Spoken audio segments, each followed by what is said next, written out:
FORA.tv. The world is thinking. One of the things that happened to me when I was doing the Obama book was that I was reading all of Obama's speeches. And if you they're incredibly beautiful. And it will discourage any person from coming up and giving a speech. So I decided to write a few things down. So my latest book, which is called What Matters, contains 18 long-term photo essays. And it's about essential issues of our time by some of the great photojournalists of this generation. Now, some of them, like James Nachtwey and Sebastião Salgado, are household names. Others aren't, excuse me, at least not yet.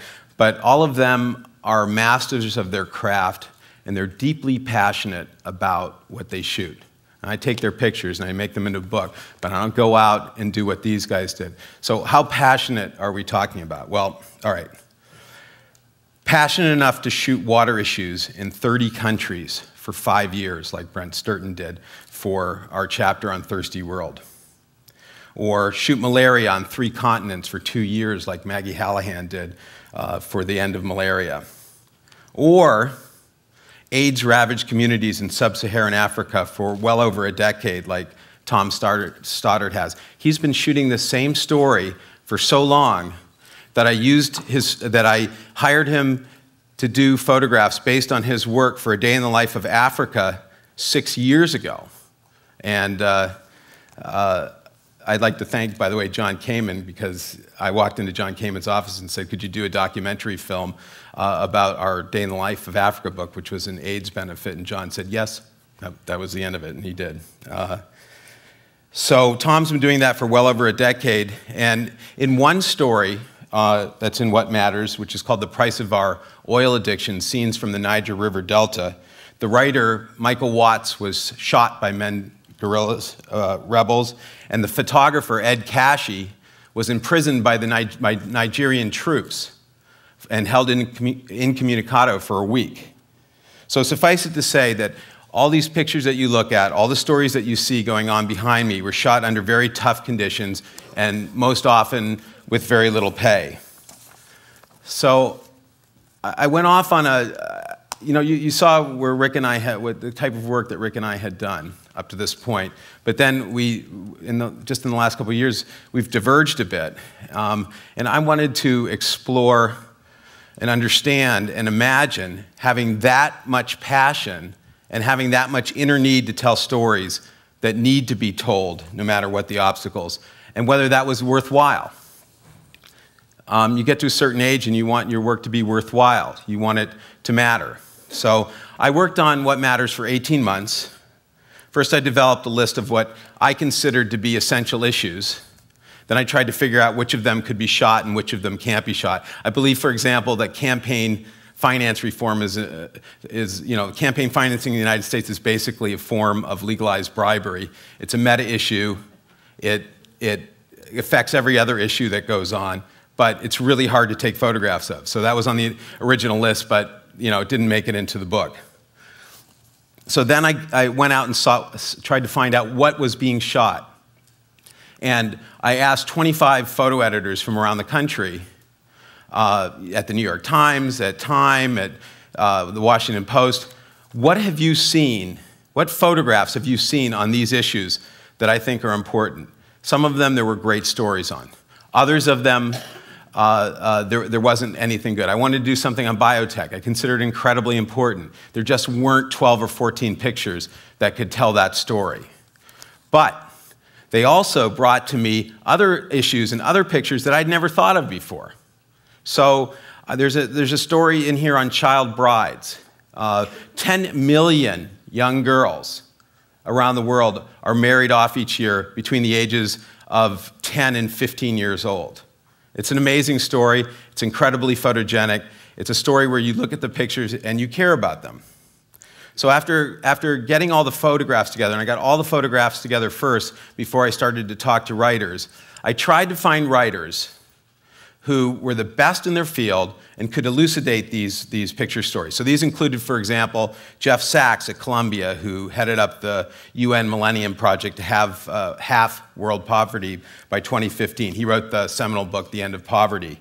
Another was Samantha Power from Harvard, who won the Pulitzer Prize for A Problem from Hell, America in the Age of Genocide, and who was famously ejected from the Obama campaign for referring to Hillary Clinton by an unpleasant name. And after gathering the photos, after getting stories that I felt were that told what was going on in the pictures, and I showed all the pictures to all the writers. They were all posted on the website so they could look and see at the whole book, the whole scan, the whole range of these 18 stories. Then I had to take the final step, which was to add a comprehensive what you can do section for readers who looked at the pictures and read the words and cared and wanted to do something and wanted to convert outrage into action, and just in case that happened. So What Matters was finally published in September 2008, and since then I've done everything I can to get a difficult book out there and get people to look at it and write stories about it, and it's been, have had some success with that.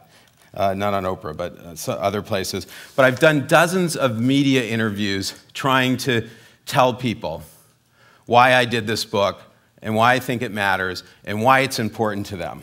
So it's necessary now because basically information is now free. And people are used to getting their information for free.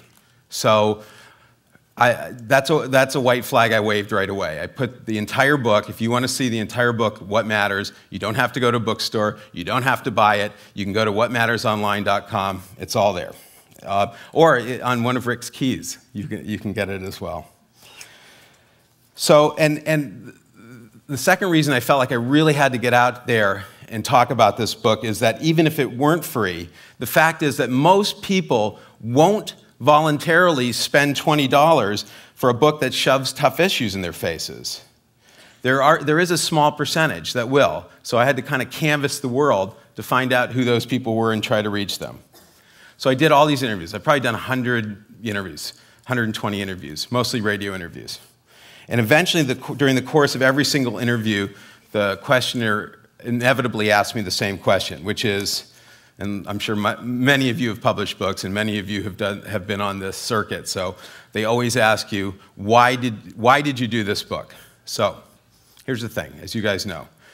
When you know you have to answer the same question 100 times or more, you have a choice. You can either give a stock answer, which is generally a 15 to 30-second soundbite that sounds reasonably smart and might sell a few books. Or, and I decided again to do something completely different, I actually thought about it every time.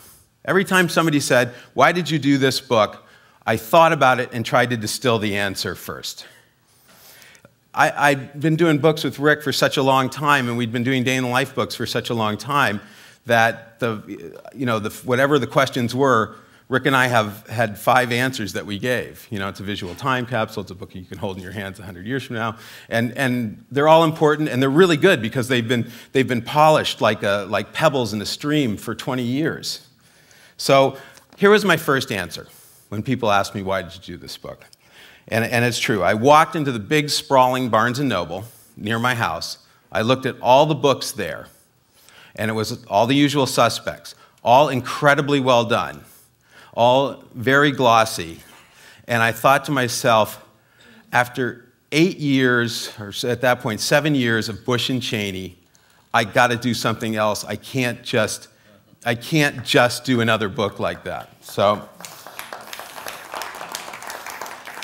I decided on the spot, and usually but the books change, they morph and change, but very little about this changed, that I wanted to talk about how the language of photojournalism, could enlighten readers about the crucial issues of our time. How photojournalism could capture a decisive moment and serve it up for consideration and actually make the viewer think about the meaning of that moment, because all great photojournalism is personal and specific, but then it makes a leap and compels you to think about the ramifications of that moment. So that was my first response. After a while, I started to segue into a different answer, which was more personal, which is that when I started in photojournalism 30 years ago, I worked with a great photo editor at Contact Press Images named Robert Pledge with Rick. And we worked with David Burnett and Eddie Adams and Alon Reiniger and Dalit Mehta and Annie Leibovitz, and we consciously pursued stories that we thought could make a difference. And it was a meaningful time in my life, and part of the reason it was meaningful was that we thought that photos mattered, that we could take a photo, that people would look at it, and things would change, that photography could change the world. And then I finally distilled the answer and came to the core, which is I created this book of great photojournalism on crucial issues because I believe in my heart that one great photograph can change the world. One great photograph can change the world. I gave examples of that with Jacob Riis and Hines and Eddie Adams, how that has actually happened, how one photograph has changed the course of history. And I thought if I can show 200 great photographs about the crucial issues of our time to enough people, then maybe one of those people, or maybe a few people, or maybe a lot of people, will connect with one image. And when one great image resonates with one talented and dedicated person, and that person digs deeper and learns more, and I'm hoping I'm giving them a start with that, and then they take action, that can create a positive change that can affect the course of the world. And then the whole 18-month process of creating what matters would mean something and could be considered useful. Because like I said, you get to a certain point in your life and you want to do something that's useful. Now, I can't predict who out there or who in this hall will connect with which of the 200 images and what matters, or which image will resonate for whom, or what action that person will take. But I completely believe that it will happen in some form that I can't predict and won't expect. And then I got proof of that theory. I immediately got proof of that theory. The universe gave me proof. It came very quickly, and it came from somebody who's also sitting in this room. His name is Mark Liebman. He runs a company called Pictopia. They made the prints from A Day in the Life of Africa. If you saw a picture in A Day in the Life of Africa and you liked it and you wanted to buy a print, you could get it from Mark. So Mark sends me a link to a Bill Moyers interview with someone I never heard of. He's a musician by the name of Mark Johnson. And Mark Johnson's doing this amazing thing. Several amazing things. He created a documentary film called Playing for Change, in which musicians from all over the world, New Orleans, Italy, Congo, South Africa, all played the same song, and Mark mixed all of their incredible musical styles together to make this really affecting medley. More concretely, he built a music school for kids in a poor township near Cape Town, South Africa, and it's an amazing community center that's changed that community. And that school is such a success that Mark is now building these schools all over the world. And at one point in the interview, Bill Moyers asked Mark Johnson why he decided to do this amazingly good work. And his answer took my breath away. And his answer was, 6 years ago, my brother gave me a Christmas gift, a photo book called A Day in the Life of Africa. And in that book was one photograph. And the caption was something like, "One of the more dangerous townships in South Africa finds solace through backyard jazz." And I had this picture on my wall for years, and it served as a symbol for me and for the crew I traveled with. And I found out that the band leader was the upright bass player named Pokey Claus. And we went down to Cape Town. We heard some music down the street, so the crew and I went and searched for who was playing the music. And when the song was over, I asked the singer in the band, "Hey, do you know Pokey Claus?" And he said, "Oh yeah, Pokey, he's my best friend. I'll take you to see Pokey." So the next day, we all got in a van and we drove out to Guguletu Township. We passed thousands of shacks. There was a lot of poverty and HIV in the area. And so we decided, okay, we'll put on a little concert in the backyard because the people there need something to celebrate. And I've never in my life seen something more beautiful as when the people came out of their little homes and just started dancing and all the sorrow was gone. So we asked Pokey, what can we do to give back to your community? And Pokey said, you know, the kids here, they really need a music school. They need some hope. They need something that can give them inspiration. So just a couple of months ago, we went down there with some shovels, and we built the first Playing for Change music school in that exact spot where the photograph in A Day in the Life of Africa was taken. And now it's a chance for kids together to have something positive to look forward to. And what we're doing with this foundation is we're going to build hundreds of these schools around the world. So there it was. There's the proof of concept. One person, Mark Johnson, who I'd never heard of, connected with one photo shot by a black South African photographer named Fanny Jason, who I found, and put in a book called A Day in the Life of Africa 6 years earlier. And that photo, made by Mark, hung on his wall for years, and eventually it inspired him to build music schools for disadvantaged kids all over the world. One photo, one inspiration, one dedicated person, one big change for the better. So there are 200 photos in What Matters, and like I said at the beginning, I don't know which photo in What Matters will connect with one dedicated person, but I promise it will, because I now have proof that one photograph can make some change in the world. Thank you very much.